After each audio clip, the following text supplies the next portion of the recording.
एक सवाल है, आर त्रिज्या वाले वृत्त के चतुर्थांश का क्षेत्रफल ज्ञात करना है। ये जो हमारा सवाल है फिर से सुन लीजिए। आर त्रिज्या वाले वृत्त के चतुर्थांश का क्षेत्रफल ज्ञात करना है और इसका परिमाप निकालना है। चलिए हम देखते हैं। हमारा पूरा जो वृत्त है ये, अब इस वृत्त को हम 4 भाग में बांट देते हैं। तो ये हो गया 4 भाग में बांटे। किसी एक भाग को अगर मान लिया जाए, इसको अगर काट के अलग कर दे तो ये ऐसे है।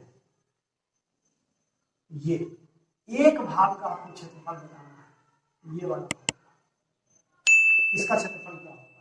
तो हम क्या लिखेंगे, चूंकि समझिए थोड़ा कि वृत्त का क्षेत्रफल बराबर क्या होता है, पाई आर स्क्वायर होता है। क्योंकि आर त्रिज्या बड़ी आर दिया हुआ है तो पाई आर स्क्वायर होगा। पूरे वृत्त का मैं पहले क्षेत्रफल बता देता हूं। तो वृत्त का क्षेत्रफल बराबर पाई आर स्क्वायर। इसलिए वृत्त के चतुर्थांश का क्षेत्रफल, वृत्त के चतुर्थांश का क्षेत्रफल बराबर होगा पाई आर स्क्वायर बटे 4। इसका मतलब हम क्या किए कि पूरे वृत्त को क्षेत्रफल से 4 से भागा दे दिए। पूरे वृत्त के, जैसे अर्धवृत्त होता है तो हम लोग क्या कहते हैं, पाई आर स्क्वायर बटे 2। अर्धवृत्त, अर्ध मीन्स आधा, तो पूरे क्षेत्रफल को 2 से भाग दे देते हैं। लेकिन मेरा प्रश्न क्या कहा है कि वृत्त के चतुर्थांश का क्षेत्रफल क्या होगा। तो इसका मतलब है कि जो हमारा वृत्त का क्षेत्रफल है, तो वृत्त का क्षेत्रफल पाई आर स्क्वायर है, फिर हमने उसको क्या किया, 4 से भागा दे दिया, तो वृत्त के चतुर्थांश का क्षेत्रफल निकल गया। अब सेम वही काम हम परिधि के लिए करेंगे। तो परिधि के लिए जब हम करेंगे, चूंकि वृत्त की परिधि, जरा सोचा जाए कि वृत्त की परिधि बराबर होता है 2 पाई आर। वृत्त की परिधि बराबर होता है 2 पाई आर।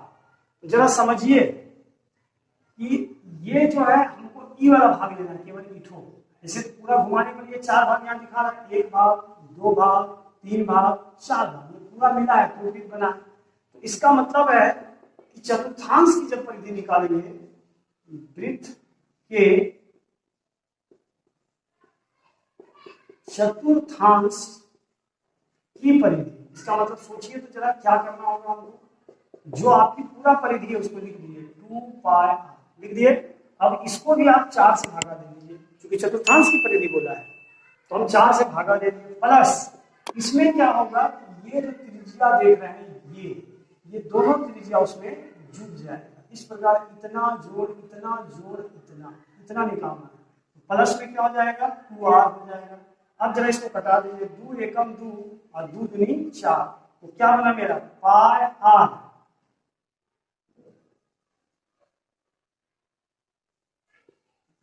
अब जो हमारा बना वो बना पाई आर बटे 2 प्लस 2r। यही हो गया हमारा वृत्त के चतुर्थांश की परिधि।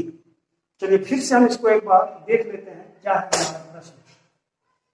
देखिए ध्यान से देखिए, ये थोड़ा सा, क्योंकि ये एक्स्ट्रा सवाल में आता है, किताब में ऐसा खोजेंगे तो किताब में ऐसा मिलेगा नहीं, लेकिन ये सवाल क्वेश्चन बैंक में आया हुआ है, 2-3 बार ये प्रश्न आया हुआ है, इसलिए इसको जान लेना बहुत जरूरी है। मैंने कहा कि आपका जो प्रश्न है कि आर त्रिज्या वाले वृत्त के चतुर्थांश और वृत्त की परिधि क्या होगी। क्या किया हमने, मैं पहले ही बताया कि वृत्त का क्षेत्रफल बराबर क्या होता है, पाई आर स्क्वायर होता है।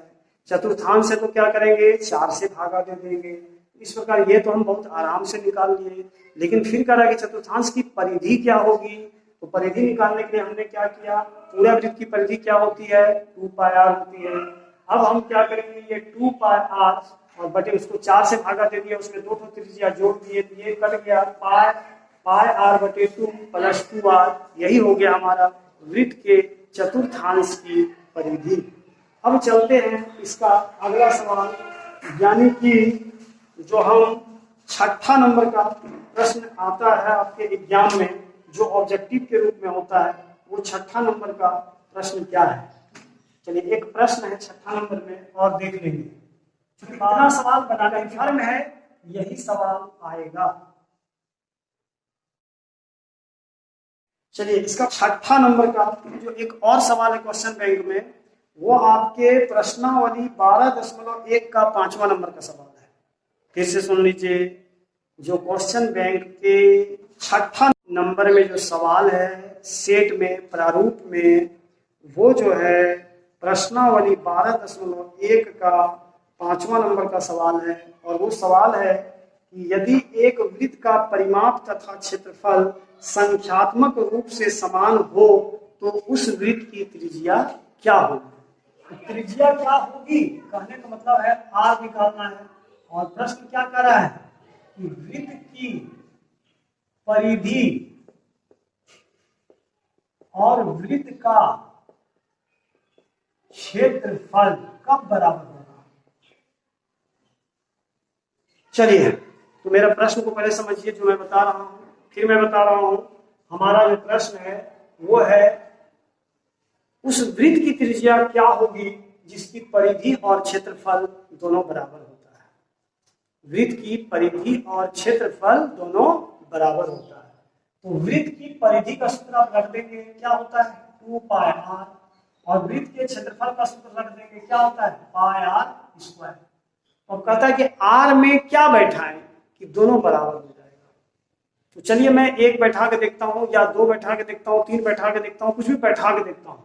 मान लिया जाए कि हम अगर 2 सेंटीमीटर त्रिज्या वाला वृत्त लिया और मैं इसको बैठा रहा हूं, ये पाई और पाई यहां से मैं काट सकता हूं, काट दिया। अब ये 2 गुना आर का मान 2 बैठाया, आर स्क्वायर। अगर आर का मान यहाँ में 2 बैठाया तो 2 का स्क्वायर हो गया। इस प्रकार ये मैं देखता हूं कि 2 दूनी 4 और 2 का वर्ग भी 4 हो गया। चूंकि LHS बराबर हो गया RHS, अतः R बराबर 2 सेंटीमीटर। इसका मतलब कि यदि हम R का मान परिधि में और क्षेत्रफल में दोनों में यदि R का मान 2 बैठाएं, ये संख्यात्मक रूप से बराबर हो जाएगा। इसका मतलब है कि बायां पक्ष और दायां पक्ष बराबर हो जाएगा। इस स्थिति में परिधि और क्षेत्रफल बराबर हो जाएगा। क्या बैठाने पर आर का मान 2 बैठाने